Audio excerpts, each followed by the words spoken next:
And now one of the most respected investors in America is going to tell you about his secrets.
"70 years ago, I was in high school, almost a third as long as the country has been around.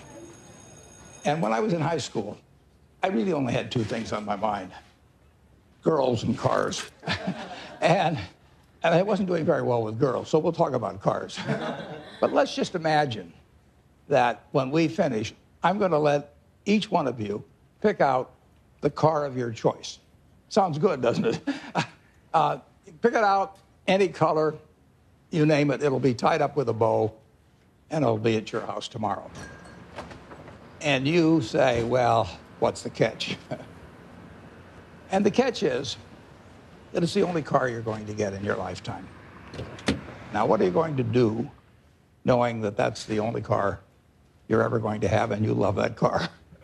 You're going to take care of it like you cannot believe. Now, what I'd like to suggest, you're not going to get only one car in your lifetime, but you're going to get one body and one mind, and that's all you're going to get. And that body and mind feels terrific now, but it has to last you a lifetime. I'm on the way to the office. It's all of a 5-minute drive. I've been doing it for 54 years. One of the good things about this 5-minute drive is that on the way there's a McDonald's, so I'll pick up something. Good morning. Thank you for choosing McDonald's. Go ahead and order whenever you're ready. I'll have a sausage McMuffin with egg and cheese. Anything else? That's it. Thank you.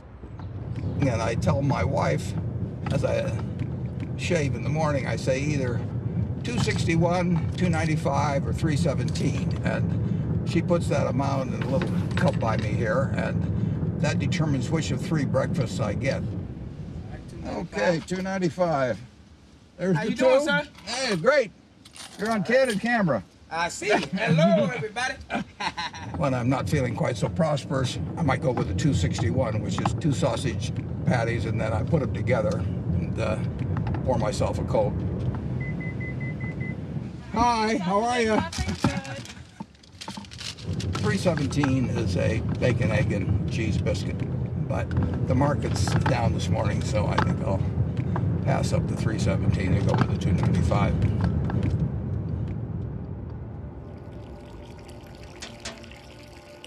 I like numbers. Started before I could remember. It just felt good working with numbers. I was always playing around with numbers in one way or another, and it was fun to have a bunch of guys over and have them betting on which marble would reach the drain first. I had a lot of energy as a kid. I was inquisitive, and I was the youngest one always in the class because I'd skip. I've always been competitive. I like to read more than most kids. I really like to read a lot. My Aunt Edie gave me a copy of the World Almanac And that was heaven to me. And I can still tell you that the almost population was 214,006 in 1930. Some numbers just kind of stick with you. And very early, probably when I was 7 or so, I took this book out of the Benson Library called 1,000 Ways to Make $1,000.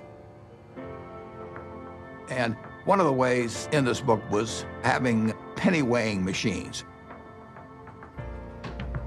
And I sat and calculated how much it would cost to buy the first weighing machine and then how long it would take for the profit for that one to buy another one. And I would sit there and create these compound interest tables to figure out how long it would take me to have a weighing machine for every person in the world. I had everybody in the country weighing themselves 10 times a day, and me just sitting there like John D. Rockefeller weighing machines. The allowance when I was a little boy was a nickel a week, but I liked the idea of having a little more than a nickel a week to work with, and I went into business very early. I started selling Coca-Cola door to door, I sold gum door to door, or sold Saturday Evening Post, Liberty Magazine, Ladies' Home Journal, you name it. I think I enjoyed the game almost right from the start. But I like being my own boss. That's one thing I liked about delivering papers. I could arrange the route I wanted. Nobody was bothering me at 5 or 6 in the morning.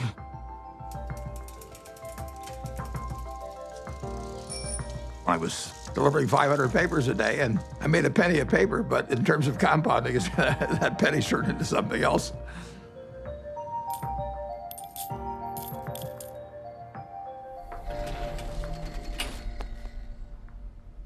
Einstein is reputed to have said that compound interest is the 8th wonder of the world or something like that. And it goes back to that story you probably learned when you were in grade school where somebody did something for the king and the king said, "What can I do for you?" And he said, "Well, let's take a chessboard and put 1 kernel of wheat on the first square and then double it on the second and double it on the third." And the king readily agreed to it. And by the time he figured out what 2 to the 64th amounted to, he was giving away the entire kingdom. So it's a pretty simple concept, but over time, it accomplishes extraordinary things.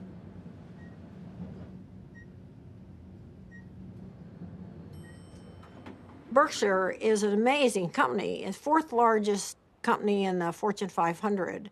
He is the only person who has ever, from scratch, built a company that is in the top 10 of the Fortune 500.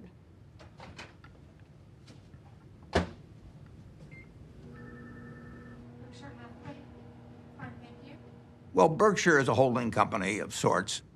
It owns a large number of separate businesses that operate independently of each other and, to a great extent, from the parent company, Berkshire Hathaway. Well, gold's been red hot. My favorite green gold. So strong. All right. Well, we're going to get more from you in a second. We have maybe 70, maybe 80 businesses, and we ask them to behave in a way that doesn't hurt our reputation at Berkshire Hathaway, but they run their own lives. Other people do most of the decorating of the office, so various things come in. Originally, when I moved in 1962, you can see this. I went down to the South Omaha Library, and I think for $1, I got 7 copies of old New York Times from big times like the Panic of 1907. This is one, 1929, obviously. But I wanted to put on the walls days of extreme panic in Wall Street, just as a reminder that anything can happen in this world. I mean, it's instructive art, you can call it.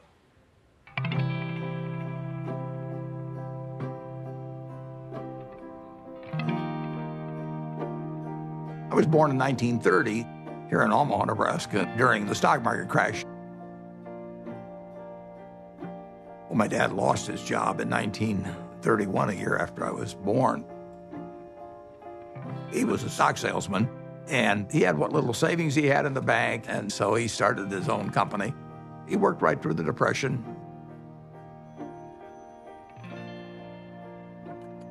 He had an investment company, and as an adult, when I look back, I thought, wow, did that ever take a lot of nerve? Sometimes we'd go down there on Sunday and we could play with the adding machine. My brother and I tended to play the games together. And I remember at one point he said to me, I'm going to be a millionaire by the time I'm 30 or something like that. It was totally outside of anything my family had experienced, but he just was unusual that way. Well, I was the oldest, and then my brother, and then my sister. And my father would go to New York periodically to check on businesses and stocks and things like that. And he'd come back, he always had a costume for each of us, and Warren loved it. He was very good-natured. He was quiet. It was hard to tell he was a genius at that point. But, I mean, who was looking? The first books I read on investment were actually in my dad's office. Pretty soon I read all the books in the office and read some of them more than once. My dad had various nicknames for me. He'd call me Fireball sometimes because I'd start little businesses. He didn't care about money at all. He believed very much in having an inner scorecard and never worry about what other people are thinking about you. You know, just if you know why you're doing what you're doing, that's good enough. I admired everything about him to the extent that I was absorbing lessons from him without knowing it. And the idea that all lives have equal value is something that all three of his children felt since I can remember. My dad, at one point, ran for Congress when I was 12 or so. It was a very Republican household. I campaigned for him, my sisters campaigned for him. The whole family did. My mother was very, very bright, and she was very gregarious. She was a good campaigner for my dad. She had a lot of ambition, and I think my brother Warren got a lot of his extreme competitiveness from my mother, actually. She was brilliant at math. You know, I guess they still had these things where you cranked them and things added up, and she could add it in her head faster than the machine could do it. She was absolutely amazing in that. She was very dutiful about taking care of the kids, but you didn't get the same feeling of love. It was there, but it didn't come out the same way as with my dad. In the nation, the only permanent way to prosperity is a balanced budget. Unless that goal is achieved, all post-war plans will collapse like Hitler's conquest. You have heard Congressman Howard L. H. Buffett, Republican member of the House of Representatives from Nebraska, speaking on... When I was about 12 or 13, we moved to Washington, my family, and I was mad. I was having fun in Omaha. I lost all my friends, and now I moved to a town where they were all strange. So I was very, very unhappy. At school, I just lost interest. I took pleasure in tormenting my teachers. At that time, for example, AT&T was the stock that all teachers owned for their retirement. And I decided that it would drive my teachers a little crazy if I went short the stock, because when you go short a stock, you're betting that it will go down. So I shorted 10 shares of AT&T and then brought the confirmation to school and showed these teachers that I was shorting the stock. They found me a big pain in the neck, but they did think I knew a lot about stocks. And then at home, my mother would have terrific headaches. And you didn't want to be around her when she was having the headaches. And she would lash out more. She would never do it in public. Well, I think we were terrified of her. When I'd wake up in the morning, I'd listen to hear her voice. I could tell by her voice it was going to be a terrible day or not. When she got difficult, the three children felt it. When I was at the low point, I decided that I would run away. So I talked two other guys into running away with me. We went out and we started hitchhiking. And then we got picked up by the highway patrol, and that scared the hell out of us. It's very interesting. My dad never really gave me help about doing this. But he finally said, he said, you can do better than this. And just saying that, I felt I was letting him down, basically. So in all ways, He was teaching me. He never taught by telling me things. He just taught by example. He had unlimited confidence in me, even when I screwed up. And that takes you a long, long way. The best gift I was ever given was to have the father that I had when I was born.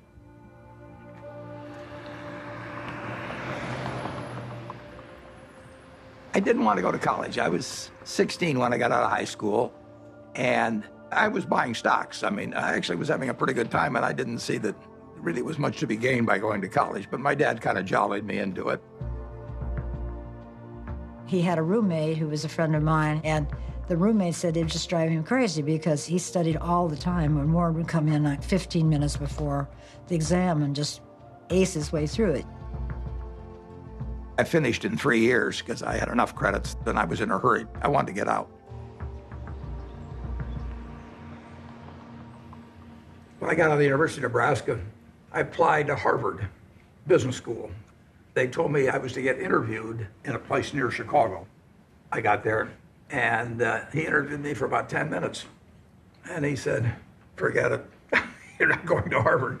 And so now I'm thinking, what do I tell my dad? Yeah, this is terrible. And it turned out to be the best thing ever happened to me. Later that summer, I was looking through a catalog. And in the catalog, it had these names of people that were teaching. And one was Graham and another was Dodd. I had read this book by the two of them. So I wrote him a letter in mid-August. And I said, Dear Professor Dodd, I said, I thought you guys were dead. But now that I found out that you're alive and teaching at Columbia, I would really like to come. And he admitted me. So, you know, that it just shows you never can tell.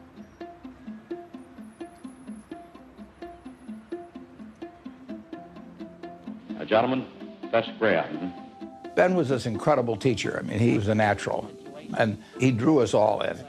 Are Wall Street professionals more accurate in the shorter term than the long-term forecast? Well, our studies indicate that you have your choice between tossing coins and taking the consensus of expert opinion. And the results are just about the same in each case. It was like learning baseball from a fellow who was batting 400. It really shaped my professional life. There are two rules of investing, according to Warren, and he learned this from Ben Graham. Rule number 1, never lose money. Rule number 2, never forget rule number 1.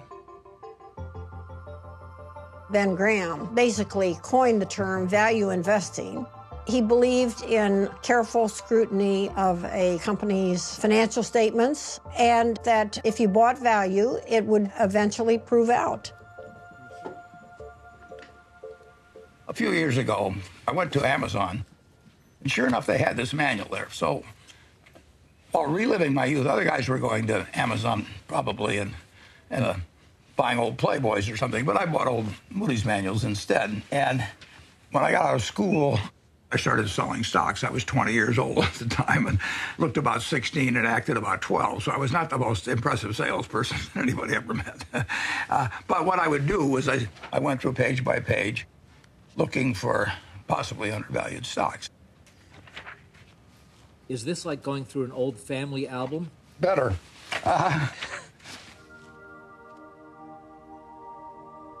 When I got out of business school at Columbia, I developed pretty decent skills in terms of business, but I hadn't really come to terms with the world exactly. What were you like around girls back then? Bad. I was sort of out of the swing of things there for a while. I went to my 60th reunion. There's a girl there. I took her out one time to the Uptown Theater in Washington, and I asked her whether she remembered what movie we saw, and she said, no, I don't remember that. And then she said, but I do remember one thing. And like an idiot, I said, what was that? And she said, well, you picked me up in a hearse. And it was true that I owned a half interest in a hearse when I was in high school, which was not the smoothest thing, or coolest, as they would say now, the thing that you could do on a date. There were two turning points in my life. Once when I came out of the womb and once when I met Susie, basically. She was the girl, yeah. But it took her a little longer to figure out I was the boy. I was going to be his youngest sister's roommate at Northwestern. So I walked into their house, and he was sitting in this chair, and he made some sarcastic quip. So I made one back. I thought, who is this jerk? And that's how we met, yes. Listen, Warren is smarter than you even know. His brain is going all the time. And my dad said to me, now you have to understand about him. You're not going to have discussions with him like you would most normal people. But he has a heart of gold. He was just totally enamored of her, and why not? And she of him. She'd sit on his lap all the time, and he'd stroke her hair. It was softening him. Susie was really kind, considerate, and she was the balancing force. I just got very, very, very lucky. But I was a lopsided person, and it took a while, but she just stood there with a little watering can and just nourished me along and changed me. Somebody once said that the chains of habit are too light to be felt until they're too heavy to be broken. I had been terrified of public speaking. I couldn't do it. I'd throw up. And I knew if I didn't cure it then, I'd never cure it. And so I saw an ad in the paper for the Dale Carnegie course, which worked on developing your ability to speak in public. And I went down there. Be sincere. A good smile has the same effect as a puppy's tail. When a puppy wags... They made us do all these crazy things to get out of ourselves, and so we stood on tables and did all kinds of things.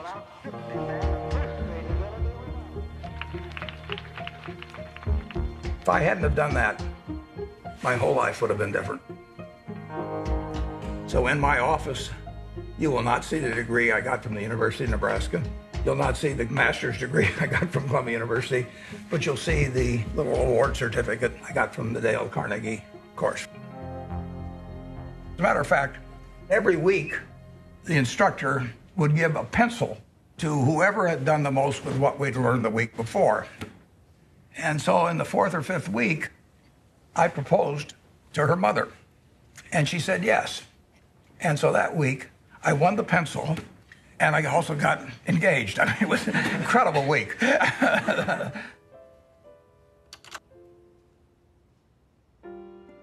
Wedding day was kind of interesting because I couldn't see anything without my glasses, and I was so nervous that I just decided to take off my glasses, and I wouldn't be able to see all those people out there.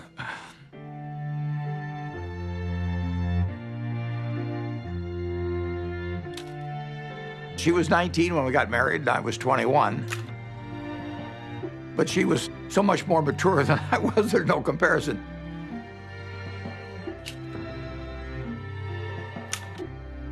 She was a better person than I was. But when you get married, it's not a question of saying, I'm going to put a 14% factor in for humor and 17% for intellect and 22% for looks. It doesn't work that way. I knew it was the right decision, and it was.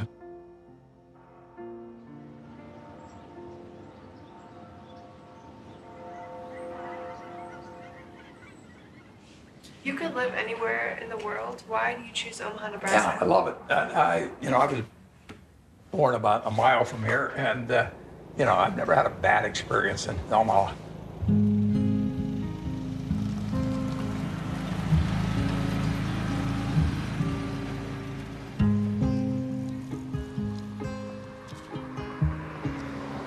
Omaha and Nebraska are home to me. Everything about it seems like home.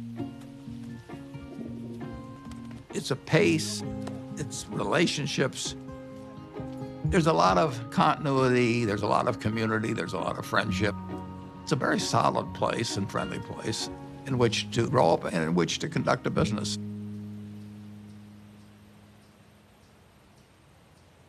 When I came back to Omaha in early 1956, I had no idea what I was going to do. But a few months after I came back, some members of the family said, what should we do with our money? And I said, well, I'm not going back in the business of selling stocks, but if you would like to join me in a partnership, I said, I'll be glad to do it. So within a couple of months after coming back, I set up the first partnership.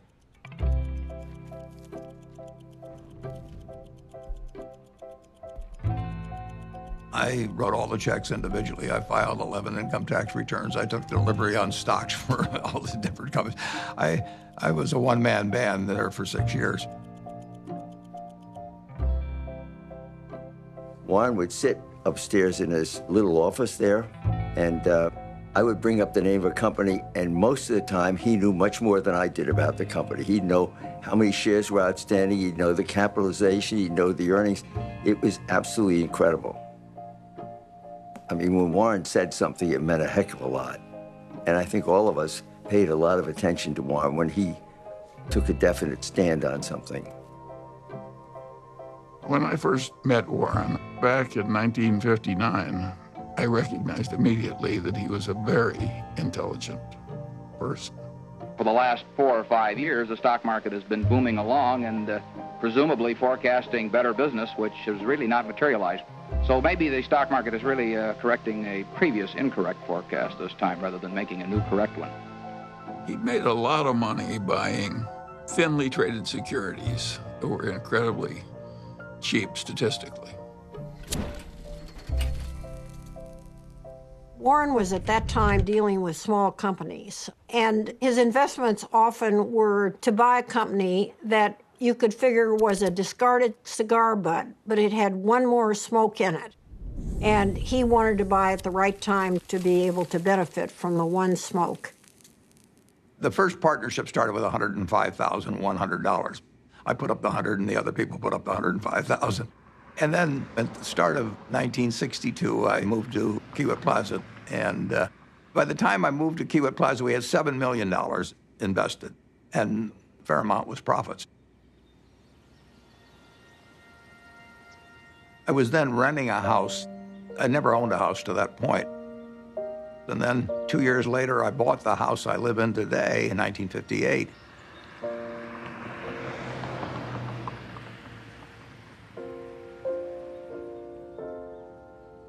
We had 3 children, Susie and I. And we had them young, incidentally, which was, I think, a very good thing.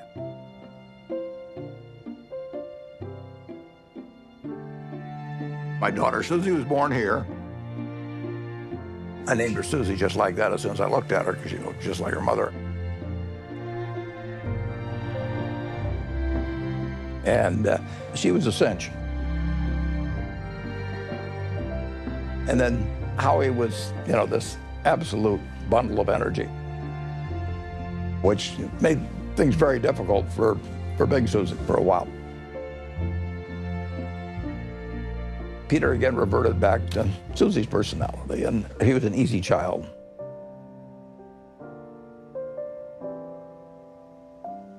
Well, I would describe my childhood as normal, but who knows what normal is. People often think, well, Warren Buffett was this famous rich guy. He was not famous and he wasn't rich when we were growing up. What I saw first and foremost, day in and day out, was consistency. Every day we'd hear the garage door close in the house, and then like clockwork, my dad would come in the door, I'm home, and we'd all eat dinner together, which I think surprises a lot of people. My dad, he used to rock me to sleep at night and sing Over the Rainbow. So I have this insanely sentimental attachment to that song. I've always had a really close relationship with him.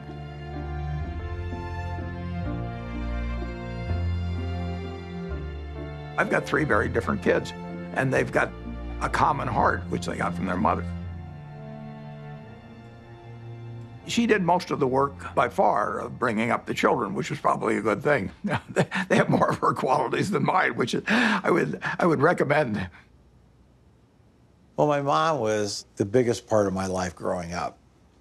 Even though I got disciplined on a regular basis, and she was usually the one doing it, she was still my best friend. She was somebody who would help anybody. I mean, whether she knew them or didn't know them or maybe even didn't agree with them, she would still help them. She was incredibly empathetic, and she was interested in every person individually. She never cared about money or business at all. I mean, he would go around saying, I'm going to be the richest man in the world. And I think, well, it's like somebody says I play music and I'm going to be Mozart. I don't know. How does anyone know? How does anyone know, you know? So that was okay. I don't really care about that. I would say that Susie led Warren toward changing his political views. He grew up as a young Republican. His father was a Republican congressman. But Susie saw things in different ways. She was the catalyst. Freedom, freedom, freedom. What do we want now? When the children were growing up, I was very involved in civil rights. I was immersed in it, and I think that's what made Warren a Democrat. He would go with me to hear speakers. I remember that speech that Martin Luther King gave. That was one of the most inspiring speeches I've ever heard. Took me right out of my seat. My wife was with me, and we both had the same experience. It was interesting. In that speech, he talked about truth forever on the scaffold, wrong forever on the throne, but that scaffold sways the future. Well, he was going to be dead in 6 months, but that scaffold did sway the future. My wife was more active than I was, but I was 100% with her mentally. I was just working a little more on my own investments. But it did make a difference what we were going to do with the money after we made it. I thought I would pile it up over the years, then she would unpile it in terms of running one very large foundation. And I was particularly good at compounding money, and therefore society would benefit by waiting. I was genetically blessed with a certain wiring that's very useful in a highly developed market system where there's lots of chips on the table, and I happen to be good at that game. Ted Williams wrote a book called The Science of Hitting, and in it he had a picture of himself at bat and the strike zone broken into, I think, 77 squares. And he said if he waited for the pitch that was really in his sweet spot, he would bat 400, and if he had to swing at something on the lower corner, he would probably bat 235. And in investing, I'm in a no-called strike business, which is the best business you can be in. I can look at 1,000 different companies, and I don't have to be right on every one of them or even 50 of them. So I can pick the ball I want to hit. And the trick in investing is just to sit there and watch pitch after pitch go by and wait for the one right in your sweet spot. And if people are yelling, swing you bum, ignore them. There's a temptation for people to act far too frequently in stocks simply because they're so liquid.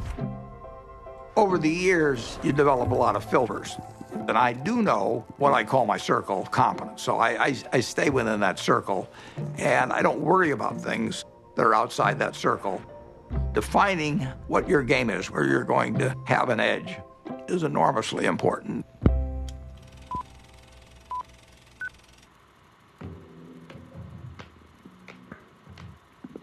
I bought the first shares of Berkshire in 1962, and it was a northern textile business destined to become extinct eventually. And it was a statistically cheap stock in a terrible business.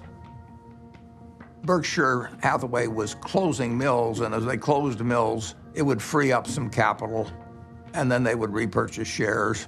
So I bought some stock with the idea that there would be another tender offer at some point, and we would sell the stock at a modest profit. And at one point, the management asked me at what price we would tender our stock, and I said $11.50. And the tender offer came out a few months later, and it was at $11 3/8, which is an eighth of a point cheaper. And that made me very mad, so I just started buying more stock. I just felt that I'd been double-crossed by the management, and in May of 1965, I bought enough so we controlled the company. and we changed the management.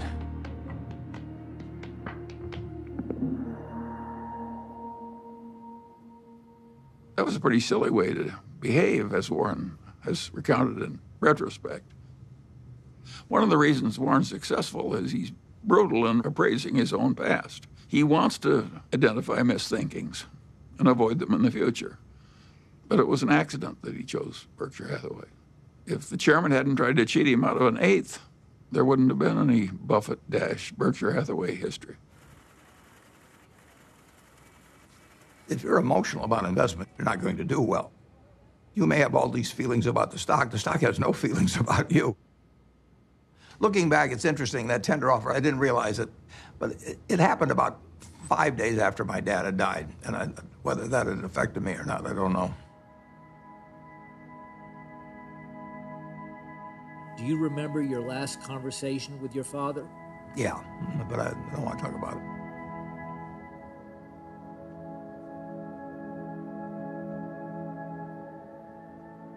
I think it just sobered him and hurt him. But Warren soldiers on. Both Warren and I could look at our fathers and see what they did right and what they did wrong. Warren's father was a real old-fashioned right-wing ideologue. And his father was so intense about it that Warren just decided that it was a mistake. It cabbaged up your head to be that much of an ideologue. So he loved his father, but he didn't want to become that much of a true believer in anything. My politics became more overt after my dad died. Civil rights changed my views. You know, in 1776, Thomas Jefferson wrote, "All men are created equal," and then when they wrote the Constitution, they all of a sudden decided that, no, it was just 3/5 of a person if you were black. I mean, that struck me as kind of crazy. I was talking to him one day about some racial issue, and he said to me, "Wait till women discover they're the slaves of the world." Now, how many men were cognizant of that, and even women then? The initial example is really my mother. She came from a generation where the main function of the wife was to help her husband in the job. And my sisters are fully as smart as I am. They got better personalities than I have, but they got the message a million different ways that their future was limited, and I got the message that the sky is the limit. And it wasn't due to a lack of love or anything of the sort. It was the culture.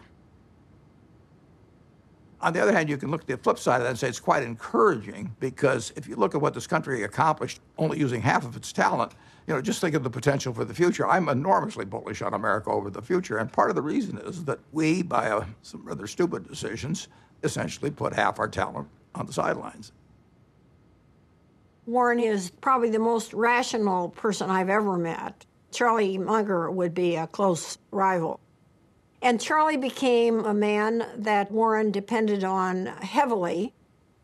And I think his first experiences in the discarded cigar butt era convinced him that it was not exactly where he wanted to be.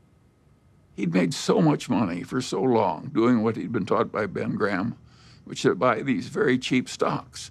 And if they were cheap enough, he didn't care it was a lousy company and a lousy management. He knew he was going to make money anyway just because of the cheapness.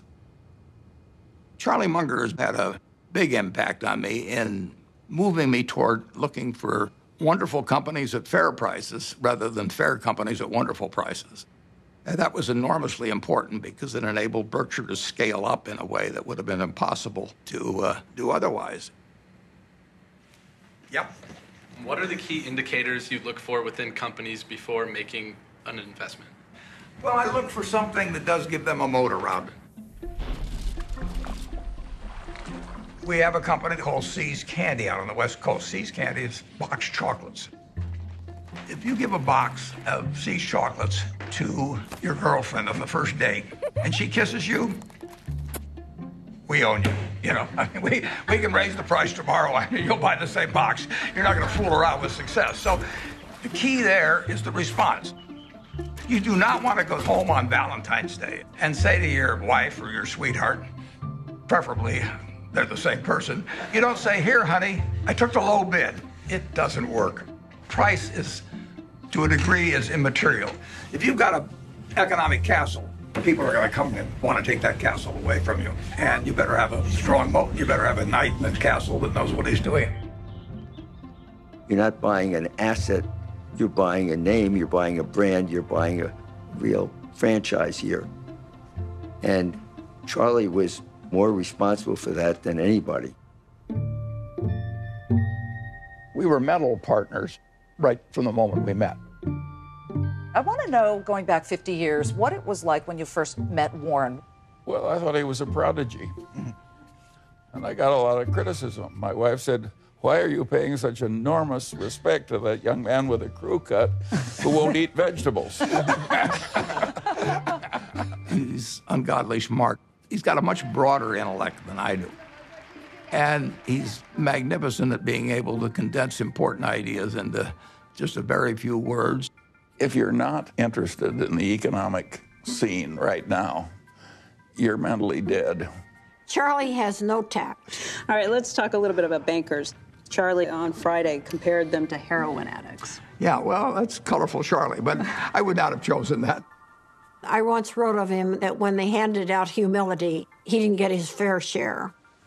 The ideal way to run a headquarters is to have one man, preferably over 80, sitting in an office by himself. Anything else is pure frippery. He's always honest in what he tells me, so I listen to him. We never had an argument. We just kind of roll with it easily. Suppose Warren doesn't want to do something that I would have done. And suppose that happens 4 times over 40 years or something. What the hell difference does it make to me? Net, the record is working out fine.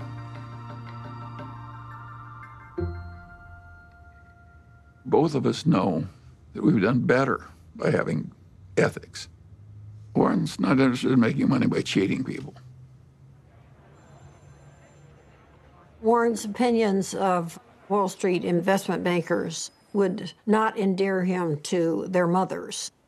He feels that they're, for the most part, not out for their clients. They're out for their own business interests.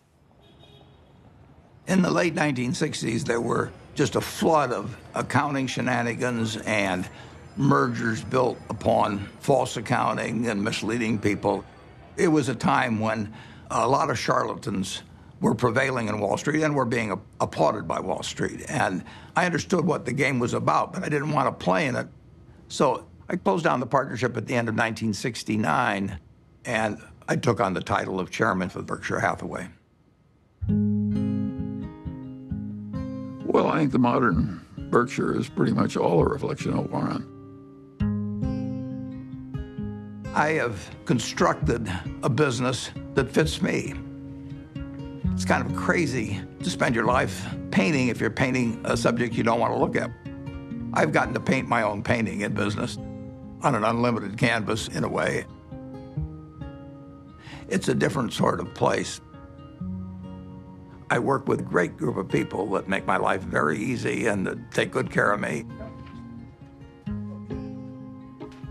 We have 25 people in the office, and if you go back, it's the exact same 25, the exact same ones. We don't have any committees at Berkshire. We don't have a public relations department, we don't have investor relations, we don't have a general counsel, we don't have a human relations department. We just don't go for anything that people do just as a matter of form. It's exactly the life I like. And it's not work to me, it's just a form of play, basically.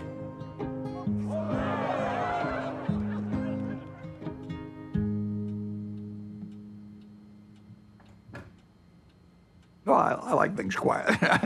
I shut the door, actually, at the office because I don't want to hear anybody talking outside. And I still probably spend 5 or 6 hours a day reading. Well, what's amazing is the stuff he remembers. It's like a little computer, you know. I keep thinking the hard drive will run out of space, but it doesn't. He's one of the smartest people we know. So I was at a couple of the family dinners at the Gates house where Mary, Bill's mom, was trying to convince him to come out to the family place at Hood Canal to meet Warren Buffett. And he was resisting because he was really busy with Microsoft. And finally he said, Mom, okay, I'll come for lunch. So the two of us flew out there somewhat reluctantly because, you know, buying and selling stocks, which is how I thought of Warren, wasn't a particular interest to me and didn't seem like value added. It turned out that was completely wrong. We knew that day that we'd be very close friends. In fact, we just couldn't get enough of each other. Shortly after I met Bill Gates, Bill's dad asked each of us to write down on a piece of paper one word that would best describe what had helped us the most. Bill and I, without any collaboration at all, each wrote the word focus. Well, focus has always been a strong part of my personality. If I get interested in something, I get really interested. If I get interested in a new subject, I want to read about it, I want to talk about it, and I want to meet people that are involved in it. We both love to work hard. You know, neither of us like frivolous things. You know, he doesn't know much about cooking or art or a huge range of things. I can't tell you the color of the walls in my bedroom or my living room. I don't have a mind that relates to the physical universe well. Warren checking the Dow. But the business universe, I think I understand reasonably well. Warren's ability to size up people and businesses, it's a pretty magical thing. He is the best at that of anybody we know. We should all try to be 20% as good at that. I like to sit and think, and I spent a lot of time doing that. And sometimes it's pretty unproductive, but I find it enjoyable to think about, particularly about business or investment problems. They're easy. It's the human problems that are the tough ones. Sometimes there aren't any good answers with human problems. There's almost always a good answer with money.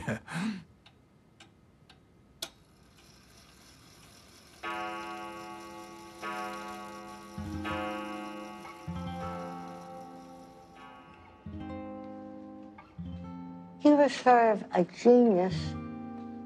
I think sometimes geniuses are by default lonely and isolated. He was not really well adjusted. He was just this funny, humorous guy who maybe had a moat around him because he was afraid and he didn't know anyone that he wanted to let in. And to this day, I don't know, well, nobody knows him like I do, and probably any wife would say that. But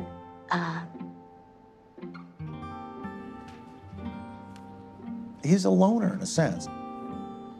And it's difficult to connect on an emotional level because I think that that's not his basic mode of operation.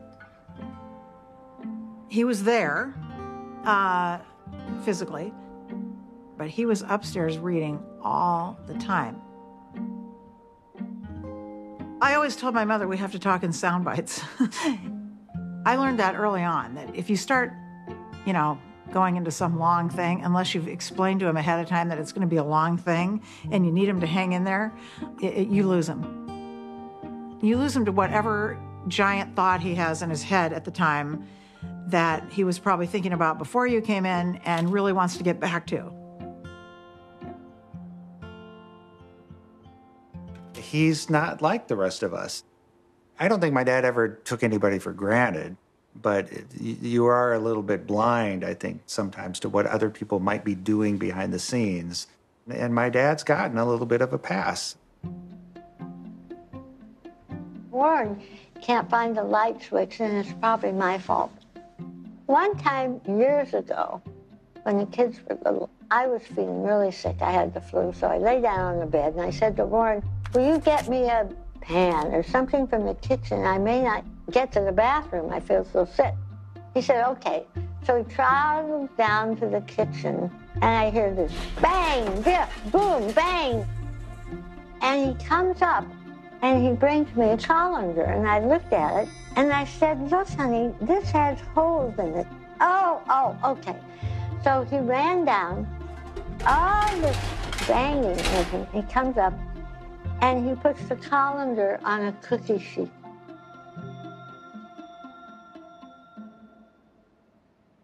Physical proximity to Warren doesn't always mean that he's there with you. He's so cerebral, you see. And that's why I learned to have my own life. We were two parallel lines, but very connected when he was open to connecting. I did make a joke at one point. I said, we could make a tape of Mom yelling, bye, Warren, I'll be back later, and then have the door slam, and you would just think she was here. I don't think he knew what she was doing most of the time. Once Howie and I were both gone, as we've gotten older, she started to see the writing on the wall here and, just started trying to figure out how she could at least have some more, she called it, a room of her own.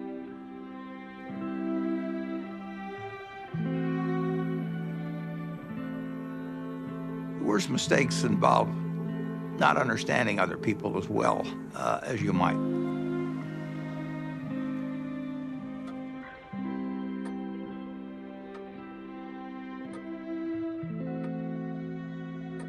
Well, she left Omaha in 1977, and there really isn't much to say about that.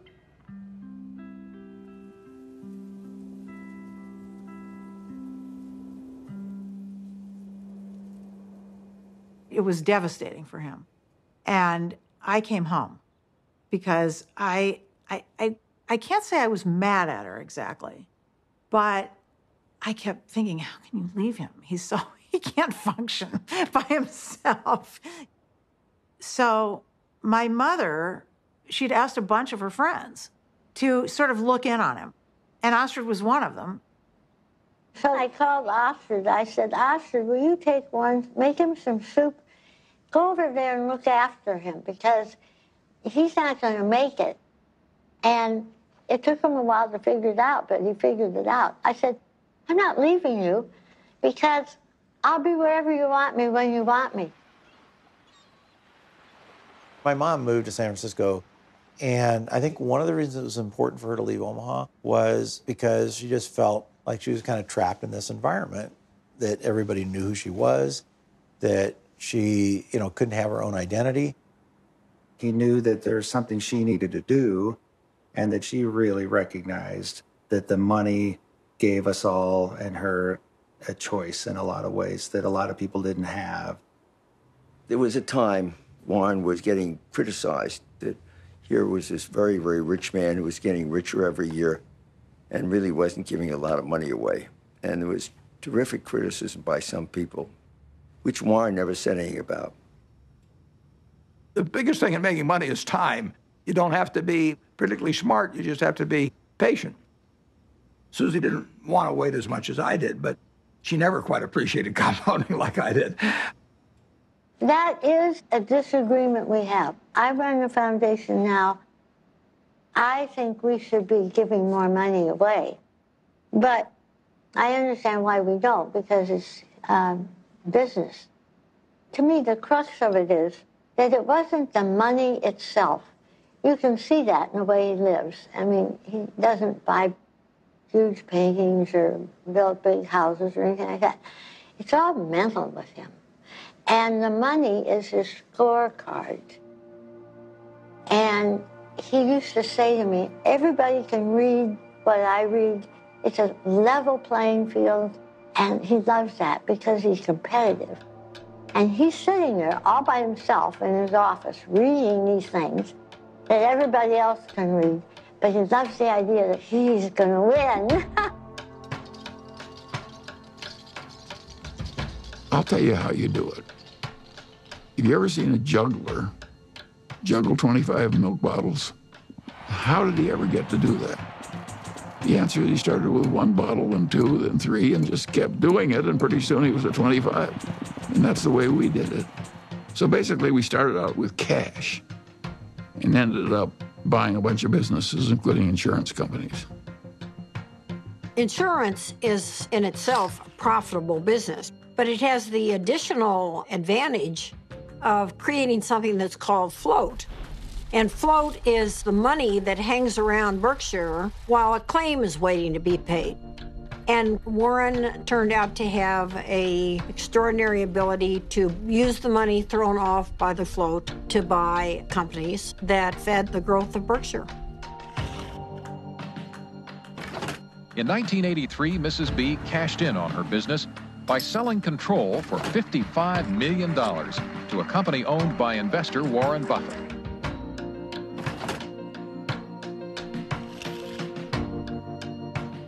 Warren was quite an expert about newspapers. He got interested in the Post because he recognized it as a greatly undervalued company. He had to write me a letter. Dear Mrs. Graham, I've just bought 5% of your company, and I mean you no harm. And I think it's a great company. I know it's Graham-owned and Graham-run, and that's fine with me. And I thought, whoa, this guy's really terrific. He used to come to board meetings with about 20 annual reports, and he would take me through these annual reports. I mean, it was like going to business school with Warren Buffett. Kay Graham did introduce Warren to the world of Washington, entirely different group than he had ever dealt with before. It was clear that working with Kay gave him a different kind of confidence, and he was the star. Everyone wants to hear what Warren Buffett has to say. The Oracle of Omaha, building his image and having some fun. Berkshire shares have increased more than 2,000% in value, one of the largest market capitalizations in the world, and it could grow a lot larger since Warren Buffett shows no sign of slowing down. So how did he do it? By investing in what he knows and understands. Good old-fashioned American brands like Coca-Cola, Fruit of the Loom, and Dairy Queen. What inspired you? This inspired me. Find what you like. Is that what Yeah, absolutely. Today, the Coca-Cola Company will sell almost 2 billion 8-ounce servings of one form or another of Coca-Cola products. Now, if you get an extra penny a day, a penny a serving, that's $20 million a day. That's $7.3 billion a year from 1 penny more. When you own Coca-Cola, you own a little piece of the minds of billions and billions of people. That is really good.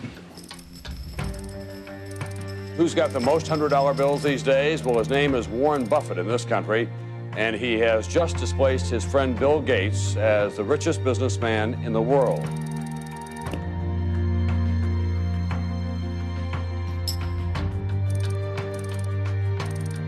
And the purpose of Wednesday's meeting was to discuss Buffett's company, Berkshire Hathaway's plan to purchase railroad giant Burlington Northern. Valued at $26 billion, this would be Buffett's largest acquisition ever. He's created Berkshire from virtually nothing into hundreds of billions of dollars of market cap. Nobody else has a record like that. He wanted to have an outstanding reputation, that he never really upset the apple cart when he bought a business, that he kept the management in place. He was establishing a reputation that paid off later in life. It's been building and building ever since I've known him. It takes 20 years to build a reputation, and it takes 5 minutes to lose it. When Warren made his investment in Salomon, I was one of the people, along with many, many others, who were quite amazed because he had taken a very critical tone in talking about investment bankers and about their greed. And here he was investing in one, Salomon Brothers, that was known to be a member of the club. Warren and Charlie went on the board, and Charlie couldn't stand what was going on there and didn't like the culture at all. And shortly after they got involved, the thing exploded.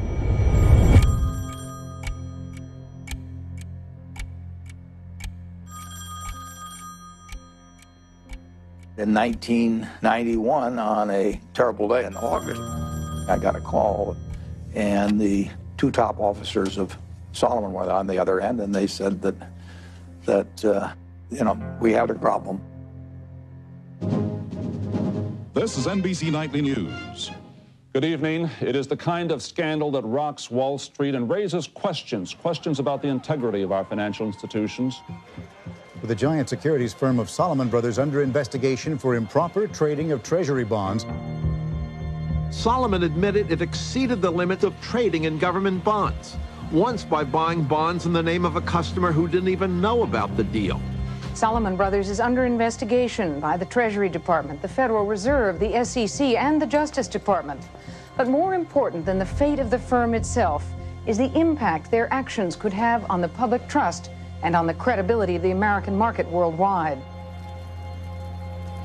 The company owed $150 billion. It owed more money than any other private company in the United States at the time. And that night, I met with the man that ran the Federal Reserve of New York, who was the sheriff, in effect. And I said, I've never really owed very much money before. I said, I've got a little mortgage on a house, but $150 billion is a little staggering. And I was hoping he would say, well, don't worry, Warren, we'll give you a few weeks to breathe. And he said to me, prepare for any eventuality.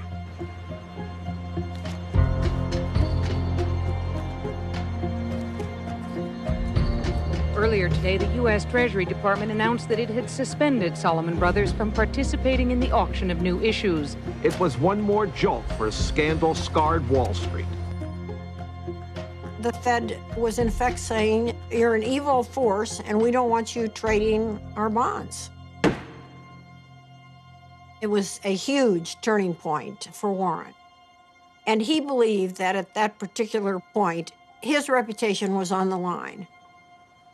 Warren had 24 hours to make up his mind as whether he was going to go forward or just bow out. And I think at that point, Salomon Brothers could have gone into bankruptcy. And Warren stepped up and took responsibility. Okay, I'm Warren Buffett. I was elected interim chairman of Salomon Inc. A few hours ago at a board of directors meeting. Why was it necessary for you to step in, and what is your mandate of leadership? I think that it was necessary to step in because I would do whatever was needed to dig out any bit of information about what's happened in the past, and I would do everything I could to make sure that things are exactly right in the future. Are you satisfied that the worst? I had to convince the Treasury that what was done in the past was awful and stupid, and they had every right to be furious at us. But this firm employed 8,000 people, and it was going to go out of business unless they let us continue, basically.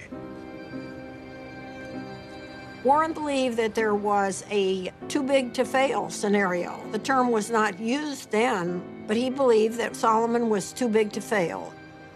And if Salomon went down, it would take other important parts of Wall Street with it. We had this death knell from the Treasury, so I called the Treasury. Nick Brady was the secretary. I'm pleading for my life, and I'm sure my voice was cracking and everything else. I said, Nick, this is the most important day of my life. And that I really did feel that it was going to be a colossal disaster. He wasn't sure I was right at all. In fact, he probably thought I was wrong, but he knew that I felt what I was saying. So the Treasury modified its order, and in effect, of course, it was quite an endorsement. It was huge.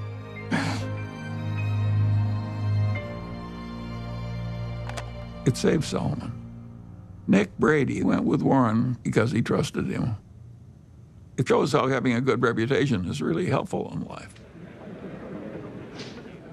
I thank you for the opportunity to appear before this subcommittee.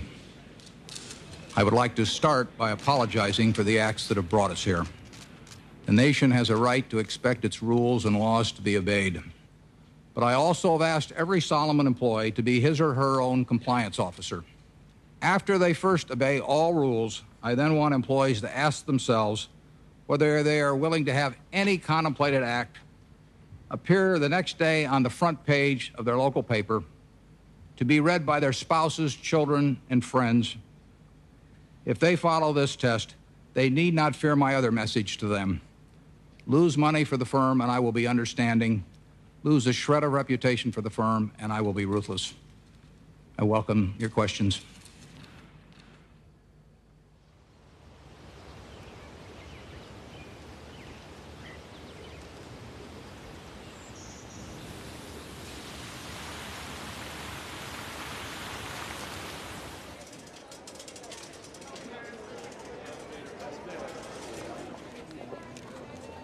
It's been 50 years since I formally took control of Berkshire Hathaway, and step by step, we've created something that is kind of what I dreamt we might create over time, but it took a lot of time to do it. It never seemed like we were making that much progress on any one day, but compound interest works.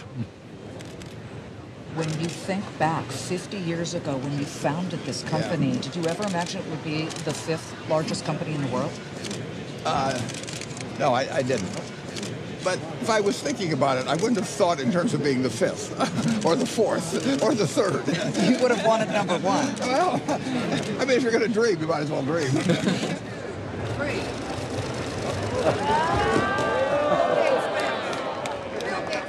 Well, a Berkshire Hathaway shareholders meeting is partly a fun festival. It's sort of a Mardi Gras for people that come every year.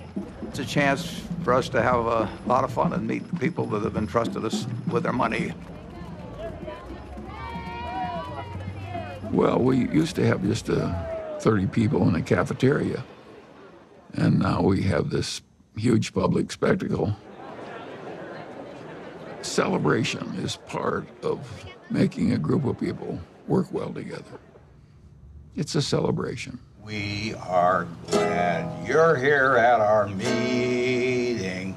Be sure to check out our wares. We'll sell you C's candy and dilly bars and insurance for all of your cars, for it's buy all you see at the Berkshire Show.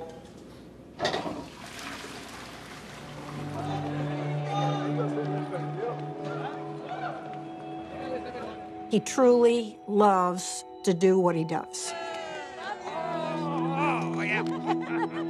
I think investors who own Berkshire Hathaway, they see themselves as a part of a community.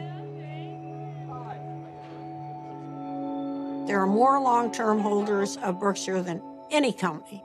People consider it a religion. They don't buy it with the idea they're going to sell it next week.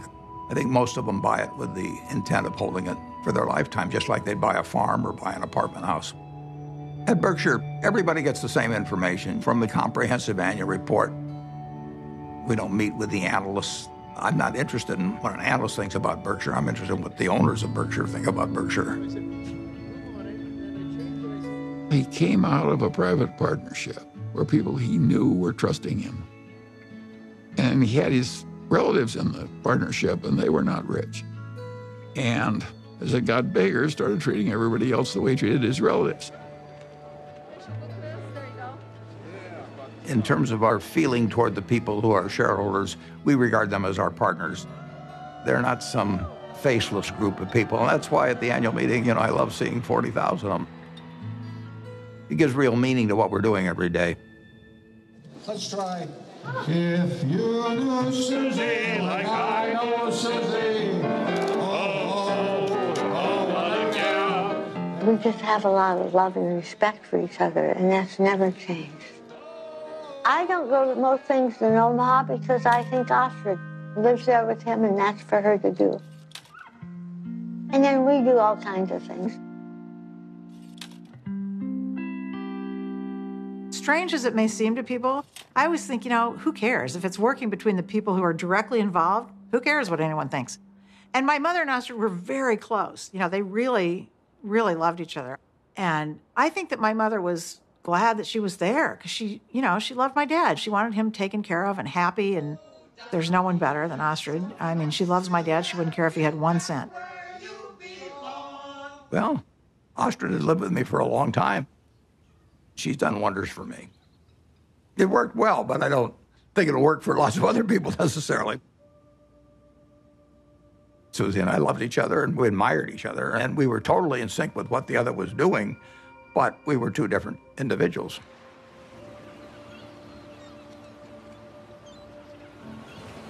The first time Warren came out to San Francisco, we took a walk and he looked around, and he's not very visual. He was looking around and he said, this is your city.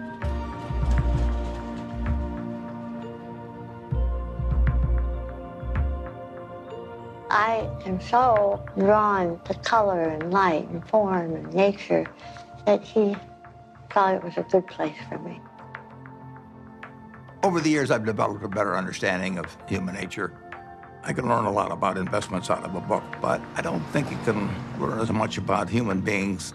You really need some experiences, and I'm wiser in that respect than I was 40 or 50 years ago, even though I can't rattle off numbers the same way I used to be able to.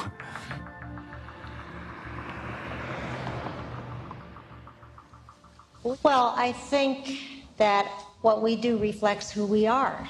That's true for everybody in this room. And if you do the work I do, you meet the best human beings in the world. People who've made a choice not to make money, but to serve other human beings.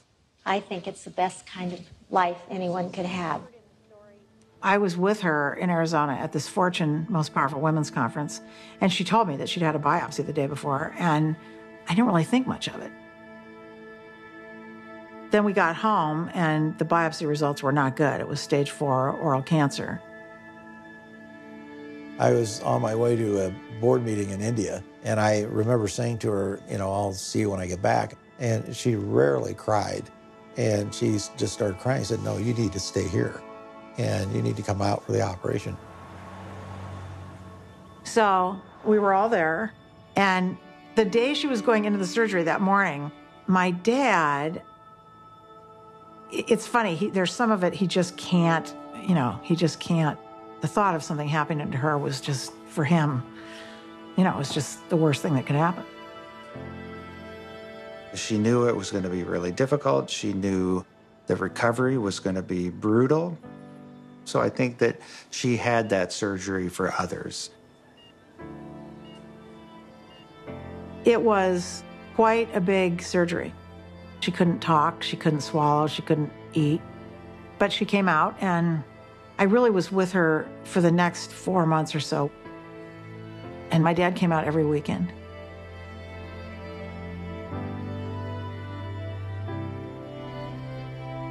And in a few months, she was doing better.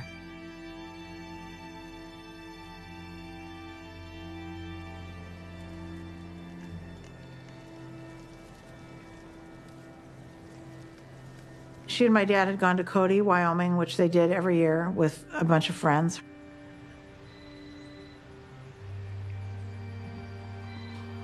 And my dad called, this was, 8 o'clock at night or something.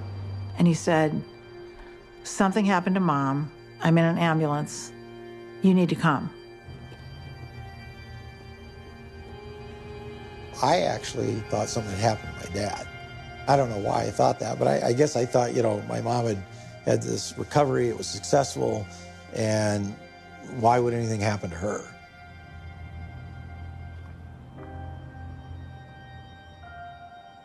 It was horrible. And a total shock. She'd been fine. She'd been fine. They went off to Cody, and she was fine, and they were having dinner, and, she didn't feel well after dinner, and she had the stroke.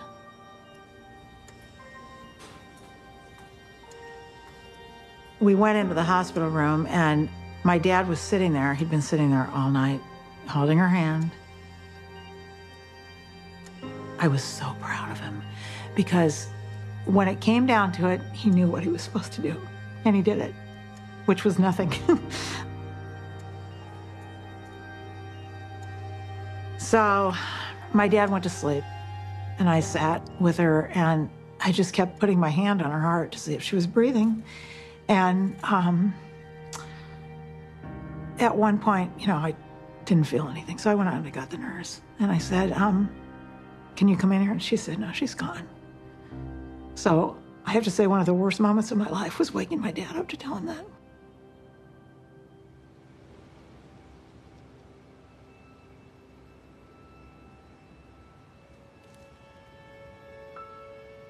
It's a very strange thing, love. You can't get rid of it. If you try to give it out, you get more back.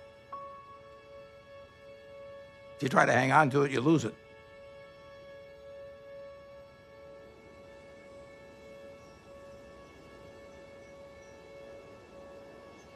Susie really put me together. She believed in me. She put me together, and well, not only turned out to be the person I turned out to be, but I actually wouldn't have been as successful in business without that. She made me more of a whole person.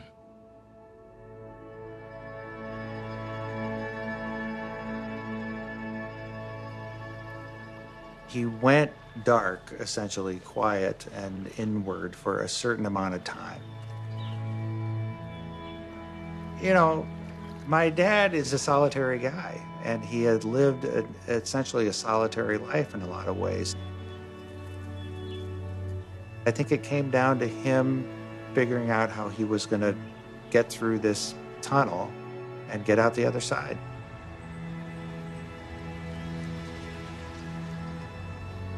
In my head at the time, I thought, God, I don't know if he'll ever get out of bed. But he did.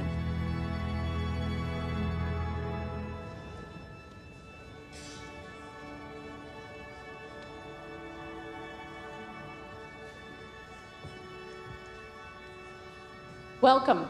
I'm Patty Stonesiver, the CEO of the Bill and Melinda Gates Foundation. And we appreciate you coming today, especially since I sent a very vague and very late notice to ask you to come to a conversation with Bill and Melinda on the future of philanthropy. So let's get on with it. I have the pleasure of introducing a good man whose great decision is going to change the world, Warren Buffett.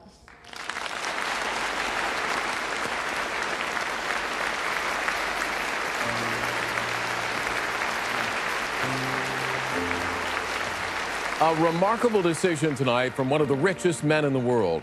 Mega billionaire Warren Buffett says he is giving away most of his fortune to charity. Buffett has pledged to give away the bulk of his fortune to the Bill and Melinda Gates Foundation and giving more than 15% of his money to foundations started by his 3 children and his late wife, Susan.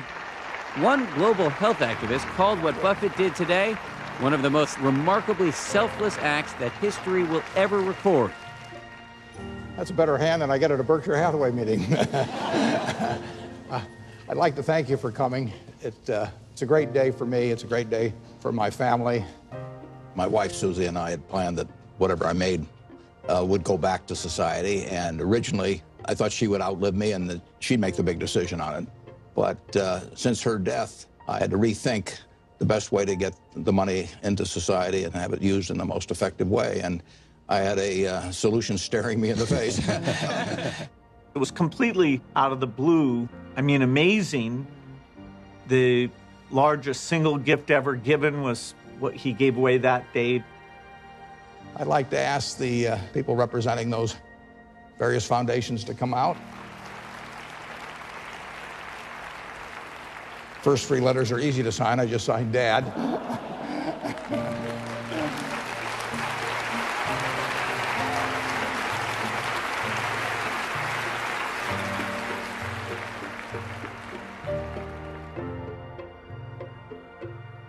When he wrote the letter to us, he put something in that letter that was incredibly important to me, which was exactly how our foundation behaves, which is if you're going to try to bat 1,000, you won't do very many things that are important.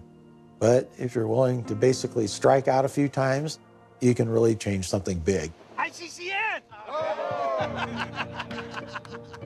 Well, I feel terrific about the fact that my 3 children each run a separate foundation that combines their special interests, whether it's early education or whether it's farming in areas where people's techniques for using small plots of land could use a lot of improvement. All kinds of ways, vaccines, you name it. More powerful than Buffett's gift is the message he's sending to other wealthy Americans, that those who have the least in this world should benefit from those who have the most.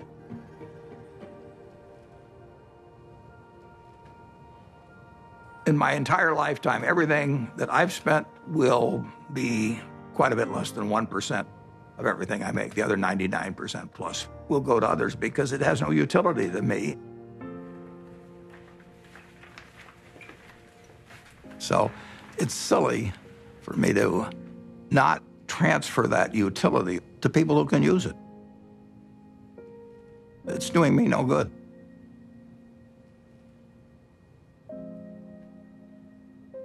I am so proud of what we do. I almost cry at every board meeting because I just think she would be so proud. And that is my biggest job, in my opinion, is to make sure that every penny gets spent the way she would want it spent. Whoever you are in this life, you don't want to think you wasted a lot of your energy and love and time on something useless. I always thought I'd marry a minister, a doctor, or somebody out doing some valuable service to human beings. And the fact that I married somebody who makes just piles of money is really the antithesis of what I ever thought. But I know what he is, and he is, there's no finer human being than who he is.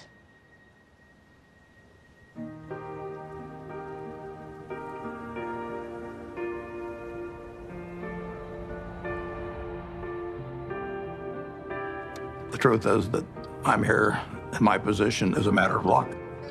How are you doing, Grandpa? Hey, Grandpa. When I was born in 1930, the odds were probably 40-1 against me being born in the United States. I did win the ovarian lottery on that first day, and on top of that, I was male.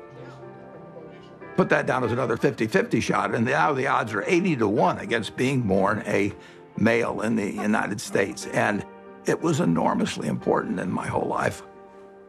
To think that that makes me superior to anyone else as a human being is just, I can't follow that line of reasoning. Terrific. Okay, good luck. I think I was lucky to have been standing alongside Warren Buffett while he was becoming Warren Buffett. He has developed over the years. He's broadened. His values extend through all of his life. He wants to lead a life that he and his father, if his father was still living, would say was a good one. I think he's going to end up in the history books 100 years from now. I'm not sure what role he's going to be assigned. Will he be famous for what he did as an investor or as a philanthropist? But Warren said that his ambition in life is to be a teacher. The World is a great movie to watch, but you don't want to sleepwalk through life. The important thing to do is to look for the job you would take if you didn't need a job. And life is wonderful then. I mean, you know, you jump out of bed in the morning because you're really looking forward to the day. I have, for over 60 years, been able to tap dance to work just because I'm doing what I love doing. And I just feel very, very lucky. Okay, class dismissed.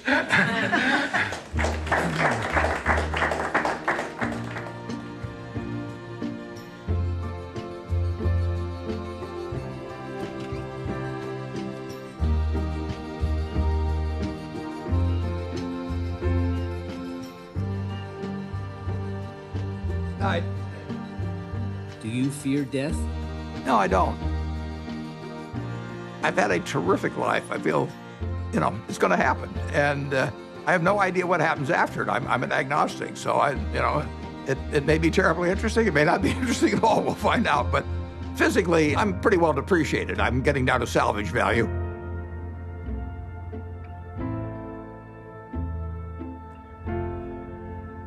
But it really doesn't make any difference at all. It doesn't interfere with my work. It doesn't interfere with my happiness. It doesn't interfere with my thinking.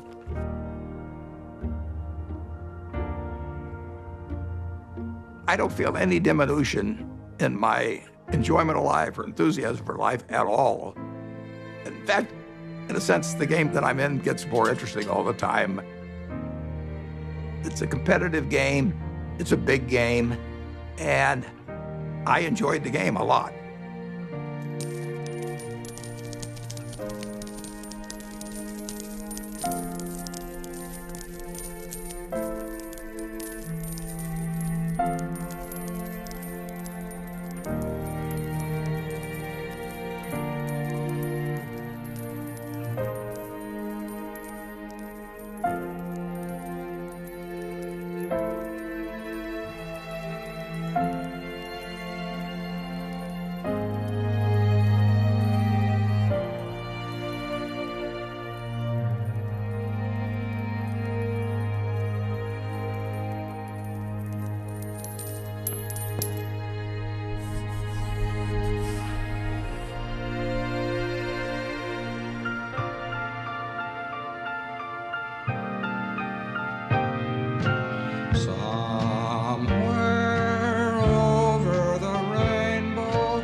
Someday I'll wish upon a star and wake up where the clouds are far behind me,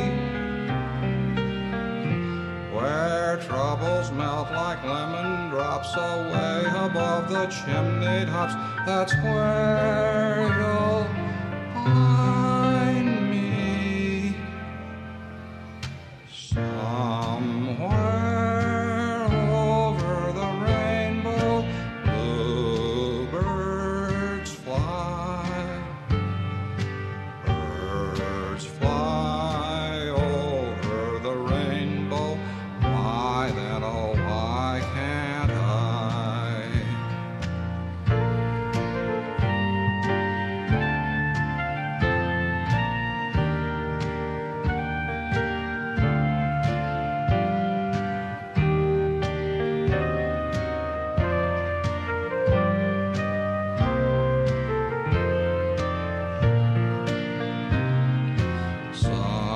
Somewhere over the rainbow, bluebirds fly, birds fly over the rainbow. Why then, oh, why can't I? If happy little bluebirds fly beyond the rainbow, why, oh, why can't I? Good night, Susan.